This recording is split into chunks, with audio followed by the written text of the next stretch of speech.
When you look at economic growth from a distance, it seems pretty steady, right? Like a smooth upward line on a graph. But if you zoom in, boy, is it a different story. Up close, it's actually this incredibly turbulent, chaotic process of birth and death, of creation and, well, destruction. Just think about this for a second. In the US alone, more than 10% of all companies, gone. They go out of business every single year.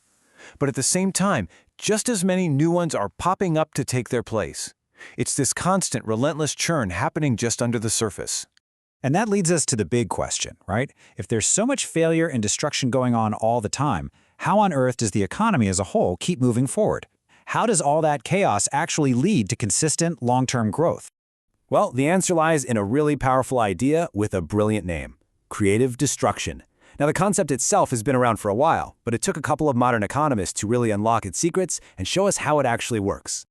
The term itself was coined way back in 1942 by this guy, the economist Joseph Schumpeter. He saw capitalism not as some static, stable system, but as this dynamic, evolutionary process that was constantly being revolutionized from the inside out by new innovations. Schumpeter called it a process of industrial mutation. In plain English, it's what happens when a new, better product or a more efficient process comes along and just makes the old way of doing things obsolete. The new thing is creative, but it's also destructive because the companies tied to that old technology get pushed aside. And this highlights a really key insight. Innovation isn't just about adding new things to the pile. It's a cycle where new ideas build upon and then ultimately take over from what came before. You can think of it as a constant replacement, a relentless upgrading of the entire economic system.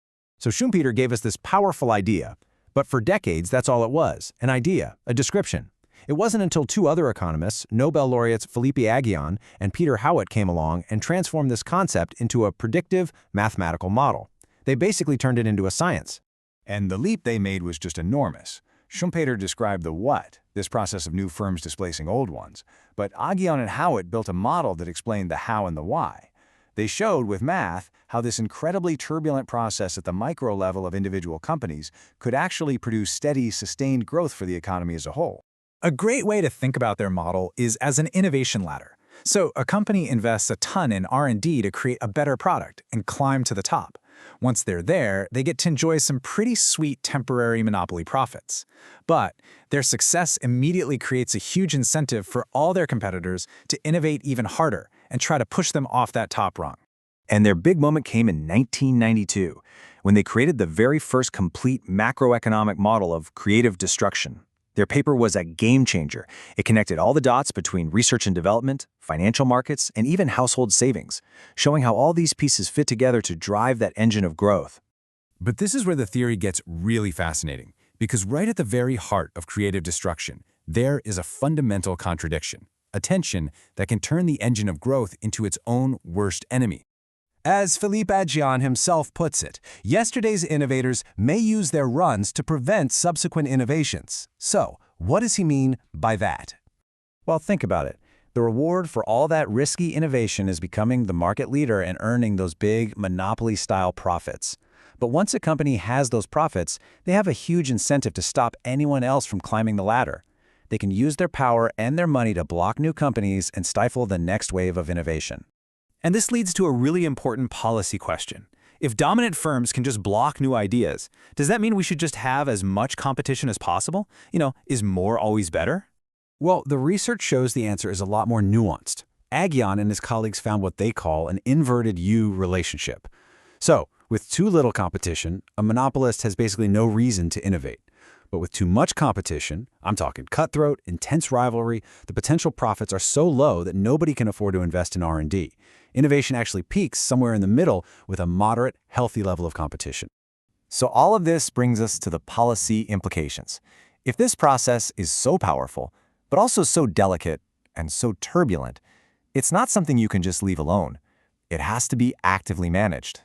The key takeaway is that creative destruction creates winners and losers, and that means conflict is inevitable. The goal of good policy isn't to stop the destruction. You don't want to do that, but to manage the turbulence constructively, to make sure that established companies can't block the progress that ultimately benefits everyone. So how do you do that? Aghion champions a model called flexicurity, which was pioneered in Denmark. The big idea is to protect workers, not jobs. So employers have the flexibility to adapt and restructure, but workers who lose their jobs get strong support, high unemployment benefits, and crucially, state-sponsored retraining to help them find new, better jobs in emerging industries. This is all part of a bigger picture, a bigger playbook for building an economy that's both innovative and inclusive. It needs strong competition policy to keep dominant firms in check. It needs systems like flexicurity to help workers. It demands a great education system so new talent can emerge. And finally, it needs policies that make it easy for those talented people to start new companies and bring their ideas to life.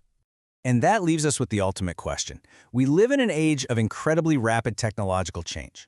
The forces of creative destruction are more powerful than ever. The challenge for all of us is to figure out how we can best manage this turbulence, not just to create more wealth, but to build a future that is both more prosperous and more inclusive for everyone.